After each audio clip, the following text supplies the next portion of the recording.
Good morning students, let's try chemistry.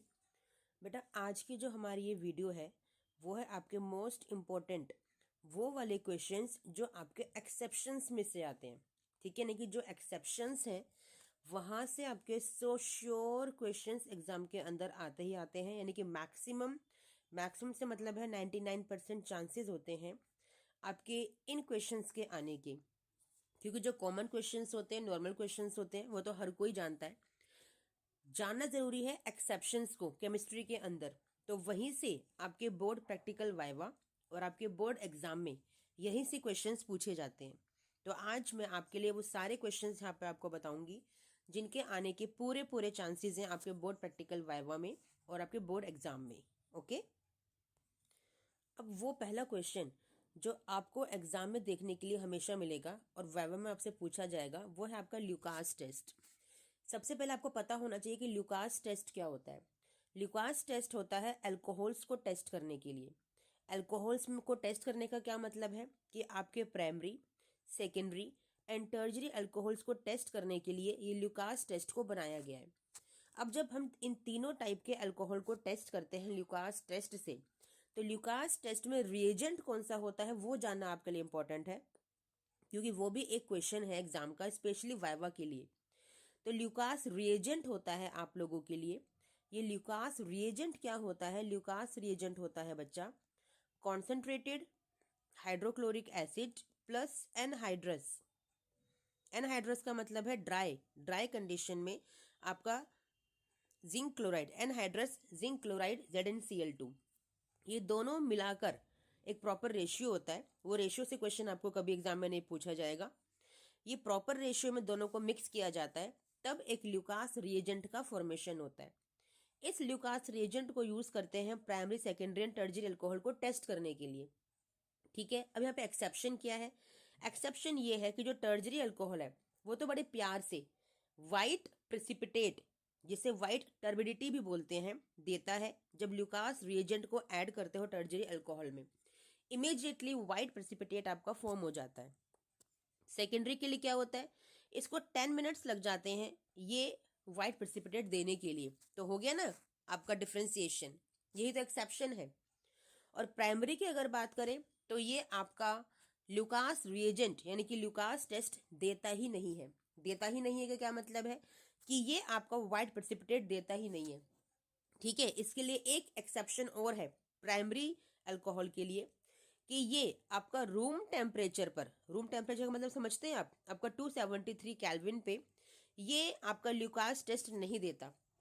कहने का क्या मतलब है कि बाकी दो बचे हुए हैं सेकेंडरी एंड टर्जरी, वो रूम टेम्परेचर पर आपका ल्यूकास टेस्ट देते हैं, लेकिन प्राइमरी अल्कोहल नहीं देता। तो फिर क्या क्या क्या करोगे आप? तो प्राइमरी अल्कोहल के लिए हम उसे हीट करते हैं। ठीक है, तो आफ्टर हाफ एन आवर यानी कि आधा घंटा इसको लग जाता है आपका ल्यूकास टेस्ट देने के लिए, यानी कि वाइट टर्बिडिटी देने के लिए। तो यहीं पे डिफ्रेंसिएशन आप कर लेते हो, और यही है एक्सेप्शनल केसेस कि टर्जरी अल्कोहल तो बहुत जल्दी देता है white precipitate with Lucas reagent. Secondary alcohol आपको 10 मिनट्स तक देगा, 10 मिनट्स लग जाते हैं देने में, और प्राइमरी अल्कोहल आपको देगा ही नहीं। वहां से अगर व्हाइट पीपीटी आपको लेना है तो आपको उसे हीट करना पड़ेगा कॉन्स्टेंटली। समझ में आया? तो ये था मोस्ट इंपॉर्टेंट क्वेश्चन। नेक्स्ट जो क्वेश्चन है वह आपका हेलो अरीन के न्यूक्लियोफिलिक सब्स्टिट्यूशन रिएक्शन को लेकर। अब क्योंकि जो हेलो अरीन्स होते हैं वो आपके न्यूक्लियोफिलिक सब्स्टिट्यूशन रिएक्शंस को शो नहीं करते। क्यों शो नहीं करते? एक तो क्वेश्चन ये है। रीजन है कि इसके पास लोन पेयर्स होते हैं। इन लोन पेयर्स की वजह से यहाँ पे रेजोनेंस स्टार्ट हो जाता है, और जब रेजोनेंस स्टार्ट हो जाएगा तो आपका यहाँ पर इस वाले बॉन्ड पर जो ये सिग्मा बॉन्ड है यहाँ पे एक और पार्शियल डबल बॉन्ड आ जाएगा। क्यों? क्योंकि जो ये कार्बन है ना, ये वाला कार्बन आपका sp2 हाइब्रिडाइज्ड है, जिसकी वजह से इसकी इलेक्ट्रोनेगेटिविटी ज्यादा है इस वाले हैलोजन से, और इलेक्ट्रॉन्स को अपनी तरफ खींचता है, और जब खींचेगा तो पार्शियल डबल बॉन्ड कैरेक्टर आ जाएगा। ठीक है, इसकी वजह से जो इनकमिंग या अपकमिंग जो आपका इलेक्ट्रोफाइल है वो, या न्यूक्लियोफाइल की बात कर रहे हैं हम, न्यूक्लियोफिलिक सब्स्टिट्यूशन की बात कर रहे हैं, जो अपकमिंग न्यूक्लियोफाइल है वो अटैक नहीं कर सकता, क्योंकि उसको ये बॉन्ड ब्रेक करना उसके लिए आसान नहीं है। जैसे कि आप OH, आपको फिनोल अगर बनाना है तो इट्स ए न्यूक्लियोफाइल, क्योंकि इसके पास लोन पेयर्स है। ठीक है, तो इसको अगर अटैक करना है तो इसके लिए बॉन्ड ब्रेक करना आसान नहीं है, क्योंकि सिग्मा के साथ एक हाफ बॉन्ड भी यहाँ पे दिख रहा है। ठीक है, अब एक्सेप्शन क्या है? एक्सेप्शन ये है बच्चा, हमने फिर भी यहाँ पर करवाई हुई है न्यूक्लियोफिलिक सब्स्टिट्यूशन रिएक्शन, जिसे हम बोलते हैं डाउज प्रोसेस। तो भाई कैसे कराई, यही तो एक क्वेश्चन है, यही तो इंपॉर्टेंस है यहाँ पर। हमने कराया हाई टेम्परेचर और हाई प्रेशर की प्रेजेंस में, NaOH को ऐड किया, आपका न्यूक्लियोफिलिक सब्स्टिट्यूशन रिएक्शन करवाया, ये Na चला गया Cl के साथ माइनस NaCl और OH जाके लग गया अंडर हाई टेम्परेचर और हाई प्रेशर में। तो ये इंड्यूस करवाई गई न्यूक्लियोफिलिक सब्स्टिट्यूशन रिएक्शन ऑन हेलोअरीन।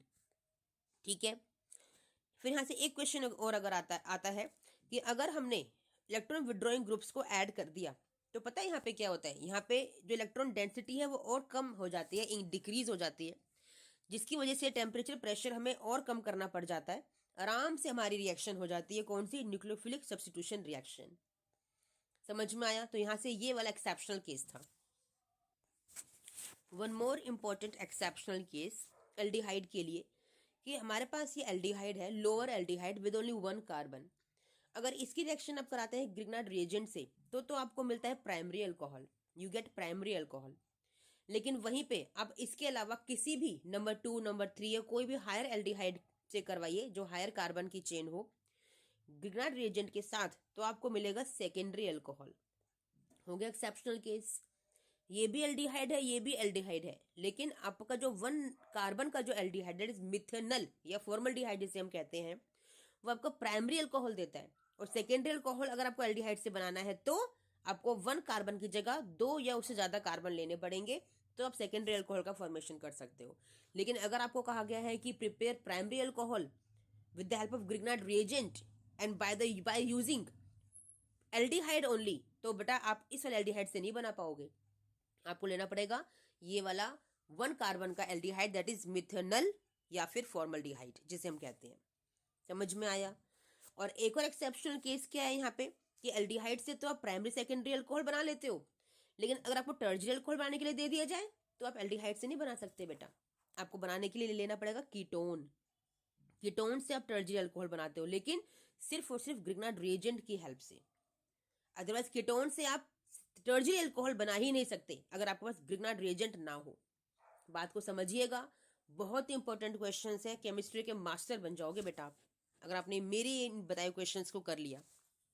समझ में आया? फिर से दोहराती हूँ, प्राइमरी अल्कोहल अगर बनाना है, आपको कहा गया है ग्रिग्नार्ड रिएजेंट की हेल्प से ही आपको प्राइमरी अल्कोहल बनाना है, it's a necessary condition to do, तो आपको बेटा लेना पड़ेगा फॉर्मल्डिहाइड यानी कि मिथेनल। अगर आपको कहा गया है कि ग्रिग्नार्ड रिएजेंट की हेल्प से आपको बनाना है सेकेंडरी अल्कोहल, तो आपको लेना पड़ेगा कौन सा? इथेनल, प्रोपेनल, ब्यूटेनल, कोई भी कार्बन ले लीजिए, कितनी भी कार्बन की चेन ले लीजिए एल्डिहाइड वाली। ठीक है, और अगर आपको कह दिया गया है कि आपको टर्जियरी अल्कोहल बनाना है with the help of Grignard reagent, तो बेटा एल्डिहाइड से नहीं बना पाओगे, आपको लेना पड़ेगा कीटोन, कंपल्सरी कंडीशन। और यहाँ पे कार्बोक्सिलिक एसिड का तो यूज ही नहीं है, उसको यूज करके ग्रिग्नार्ड रिएजेंट से आप यहाँ पर अल्कोहल नहीं बना सकते। तो ये एक और एक्सेप्शन यहाँ पर आ गई। तो बेटा यही से क्वेश्चन आपको मिलेंगे। ठीक है, नाउ अब अगर आपको कह दिया गया है कि आपको रिडक्शन करके, ध्यान से समझिएगा, वहां पे था आपका यूज ऑफ ग्रिग्नार्ड रिएजेंट, यहाँ पे बोला गया कि रिडक्शन करके आपको प्राइमरी अल्कोहल का फॉर्मेशन करना है, तो बेटा आपको एल्डिहाइड यूज करना पड़ेगा।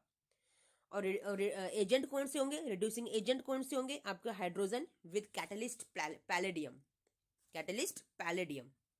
ठीक है, अगर आपको कहा गया है कि रिडक्शन करके, रिड्यूस करके आपको सेकेंडरी अल्कोहल बनाना है, ये प्राइमरी अल्कोहल है, सेकेंडरी अल्कोहल है, तो आपको कीटोन लेना पड़ेगा। एंड रिड्यूसिंग एजेंट क्या होंगे? या तो सोडियम बोरोहाइड्राइड ले लो या फिर लिथियम एल्यूमिनियम हाइड्राइड ले लो, यहाँ पे दोनों ही आप यूज कर सकते हो। समझ में आया? अगर आपको कहा गया है कि बेटा अब रिड्यूस करना है आपको कार्बोक्सिलिक एसिड को, लेकिन बनाना है आपको अल्कोहल, तो बेटा पता है वहां पे टर्जियरी अल्कोहल नहीं बनेगा, क्योंकि आपको क्या लगेगा प्राइम सेकेंडरी बनेगा तो टर्जियरी बनेगा, नहीं बेटा, अब भी आपका प्राइमरी अल्कोहल ही बनेगा। और वो भी कौन से रिएजेंट के साथ? सिर्फ और सिर्फ लिथियम एल्यूमिनियम हाइड्राइड, जो कि स्ट्रॉन्ग रिड्यूसिंग एजेंट है, वही रिड्यूस कर सकता है आपके कार्बोक्सिलिक एसिड को। समझ में आया बेटा? फिर से दोहराती हूँ, एल्डिहाइड को रिड्यूस करने के लिए बोला गया है, तो फिर सिर्फ और सिर्फ आप हाइड्रोजन पैलेडियम की हेल्प से आप प्राइमरी अल्कोहल बना सकते हो। कीटोन को रिड्यूस करके लिथियम एल्यूमिनियम हाइड्राइड या सोडियम बोरोहाइड्राइड की हेल्प से आप सेकेंडरी अल्कोहल बना सकते हो, और कार्बोक्सिलिक एसिड को रिड्यूस करके सिर्फ और सिर्फ लिथियम एल्यूमिनियम हाइड्राइड की हेल्प से आप क्या बना सकते हो, प्राइमरी अल्कोहल। यहाँ पे टर्जियरी अल्कोहल का केस ही नहीं है। समझ में आ गया? ओके, इंपॉर्टेंट है। नाउ अब आपको दे दिया है कॉपर, एक रिएजेंट दे दिया एट 573 केल्विन, ठीक है। अगर आपको प्राइमरी अल्कोहल दिया है बेटा, तो आप बना पाओगे एल्डिहाइड। सेकेंडरी अल्कोहल से क्या बना पाओगे, कीटोन। लेकिन टर्जियरी अल्कोहल से पता है क्या बनेगा, आपका एल्कीन। कितनी इंपॉर्टेंट एक्सेप्शंस हैं ये, आप सोच भी नहीं सकते बेटा। आपको क्या लगेगा, भाई प्राइमरी अल्कोहल से एल्डिहाइड बनाया, सेकेंडरी अल्कोहल से कीटोन बनाया, तो टर्जियरी अल्कोहल से क्या बनाएंगे, कार्बोक्सिलिक एसिड। नहीं, यहाँ पे एल्कीन बनता है। क्यों? क्योंकि यहाँ पे आपका एलिमिनेशन रिएक्शन हो जाती है बेटा। टर्जियरी अल्कोहल टर्जरी है ना, टर्जरी सबसे ज्यादा एलिमिनेशन रिएक्शन शो करता है, ठीक है। बहुत इंपॉर्टेंट है कि कॉपर एट 573 केल्विन जो आपका प्राइमरी अल्कोहल है वो तो आपका देगा एल्डिहाइड, सेकेंडरी अल्कोहल देगा आपका कीटोन। यहाँ पे रिडक्शन हो रहा है बेटा, रिडक्शन करता है आपका कॉपर एट 573 केल्विन, रिड्यूस कर रहा है, ठीक है। सॉरी, वेट, आपका यहाँ पे ऑक्सीडेशन हो रहा है बच्चा, ठीक है, ऑक्सीडेशन हो रहा है।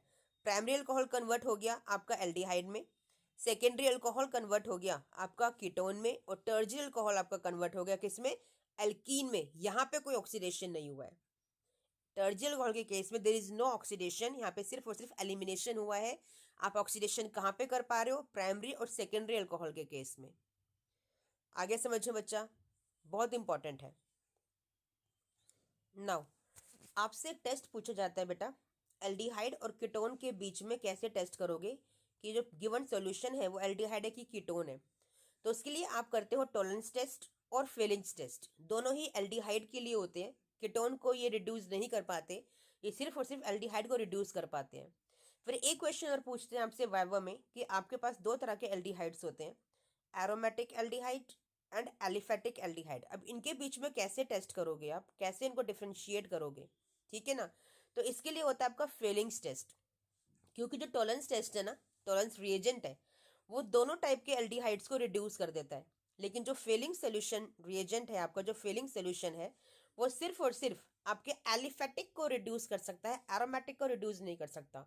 तो अगर आपको इन दोनों के टाइप में डिफ्रेंशिएट करना है कि ये जो गिवन सोल्यूशन है वो एलिफेटिक एल्डिहाइड है या एरोमेटिक एल्डिहाइड है, तो उसके लिए कीजिए फेलिंग्स टेस्ट, ठीक है। फेलिंग सोल्यूशन है जो आपका सिर्फ और सिर्फ एलिफेटिक को रिड्यूस करेगा, एरोमेटिक को रिड्यूस नहीं करेगा, ठीक है। नाउ नेक्स्ट एक्सेप्शन, कि जो भी आपके कार्बोनिल कंटेनिंग ग्रुप्स होते हैं एलिफेटिक चेन में, एरोमेटिक चेन में, वो आपके सिर्फ और सिर्फ मेटा डायरेक्टिंग ग्रुप्स होते हैं, वो मेटा प्रोडक्ट्स देते हैं आपको। रीजन क्या होता है, जैसे कि आपका CHO है, इसके पास कार्बोनिल ग्रुप है। जैसे कि आपका कीटोन है, उसके पास भी कार्बोनिल ग्रुप है। जैसे कि आपके पास कार्बोक्सिलिक एसिड है, उसके पास भी कार्बोनिल ग्रुप है।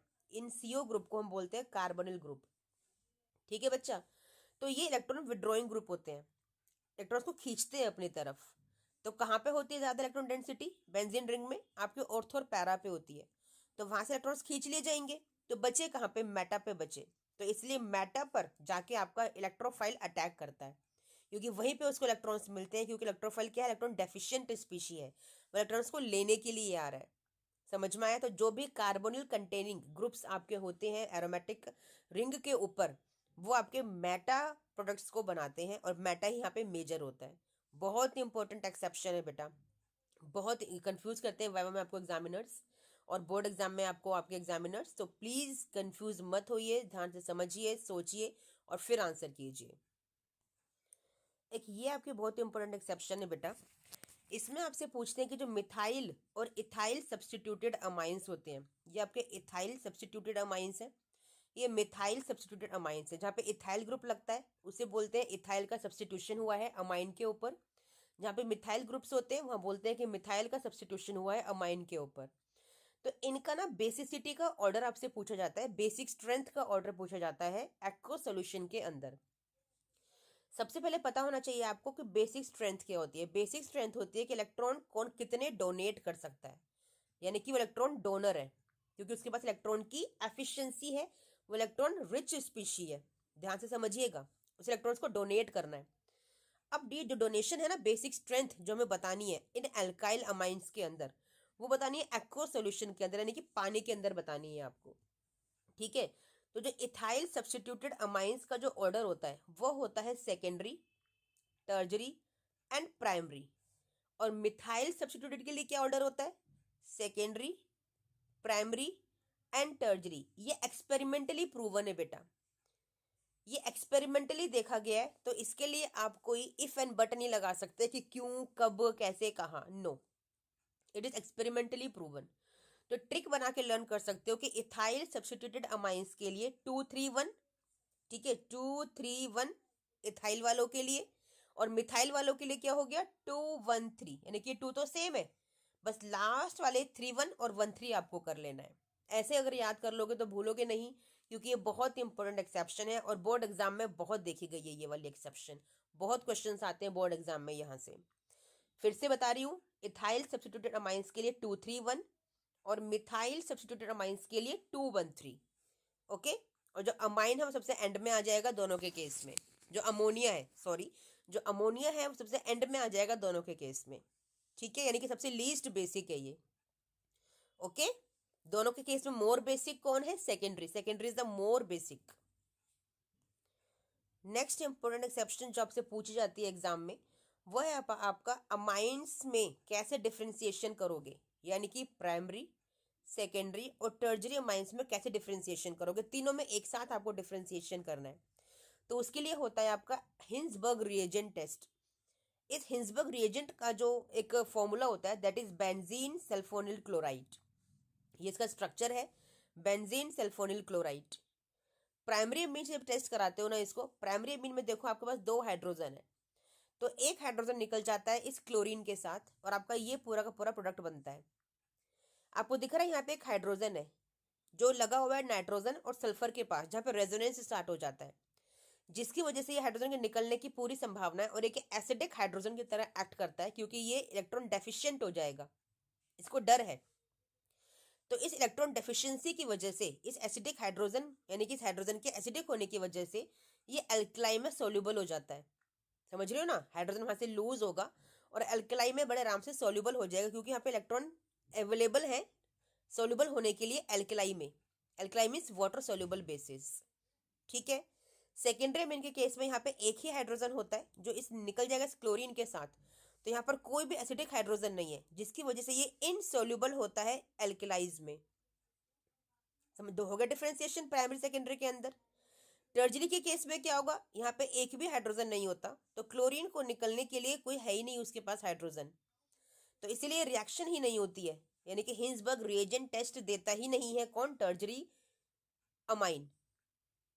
समझ में आया? तो ये बहुत मोस्ट इंपोर्टेंट एक्सेप्शन है जो पता होनी चाहिए आपको, कि primary amines soluble in alkali होते हैं due to presence of acidic hydrogen, secondary amines insoluble in alkali होते हैं due to absence of acidic hydrogen, और tertiary amines Hinsberg reagent test देते ही नहीं है। तो इस हिंसबर्ग रिएजेंट से आप तीनों अमीन्स को डिफ्रेंशिएट कर सकते हो।